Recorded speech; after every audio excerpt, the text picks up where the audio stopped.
জনতা দরবারে মন্ত্রী প্রাক্তন কাউন্সিলরদের বিরুদ্ধে এফআইআর দায়ের নির্দেশ। রাজ্যে পরিবর্তনের পরেই শুভেন্দু অধিকারী নেতৃত্বাধীন সরকারের নতুন পূর্ণমন্ত্রী হিসেবে দায়িত্ব পেয়েছেন নোয়াপাড়ার বিধায়ক অর্জুন সিং। মন্ত্রী হিসেবে শপথ নেওয়ার পরই নোয়াপাড়া জুড়ে জনতা দরবার শুরু করার চিন্তা ভাবনা শুরু হয়ে গিয়েছেন তিনি। ফলে বাস্তবে ফলপ্রসূ হিসেবে সেটাই হলো। রবিবার দুপুরে প্রথমে নোয়াপাড়া বিধানসভার অন্তর্গত নীলগঞ্জ মাতারাঙ্গি মোড়ে জনতা দরবারে অংশ নেন মন্ত্রী অর্জুন সিং। পরে গারুলিয়া পৌরসভার সন্নিকটে বিধায়ক কার্যালয়ে জনতার কথা শুনতে আসেন তিনি। তাকে ঘিরে সাধারণ মানুষের আগ্রহ ছিল যথেষ্ট।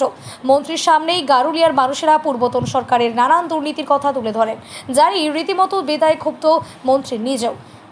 কাউন্সিলরদের দলীয় নেতাদের বিরুদ্ধে এফআইআর দায়ের করার নির্দেশ দেন তিনি। সংবাদ মাধ্যমের মুখোমুখি হয়ে তিনি বলেন, তৃণমূল সরকারের দুর্নীতি আজ মানুষ তুলে ধরেছে। প্রত্যেকের বিরুদ্ধে ব্যবস্থা নেওয়া হবে, যাতে দ্রুত সমস্যার সমাধান হবে। তত জনতার দরবার আরও বেশি প্রাসঙ্গিক হয়ে উঠবে।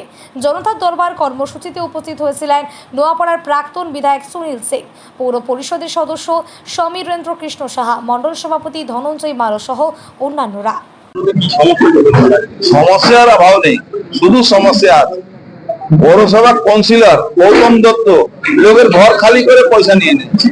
একটা কি রবি আছে, সে ঘর জোর করে দখল করে পয়সা নিয়েছে।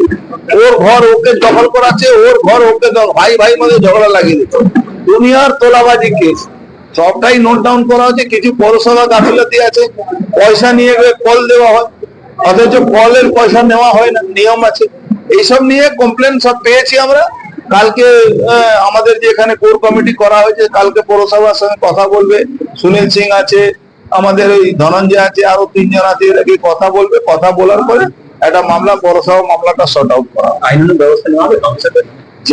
যারা এফআইআর করবে, এই শুনলাম নন্নে সিং কি করেছে, ওর নামে এফআইআর করতে বলেছি। এফআইআর করো, আমার ডোরি বাঁধে ঘোনারও যাবে।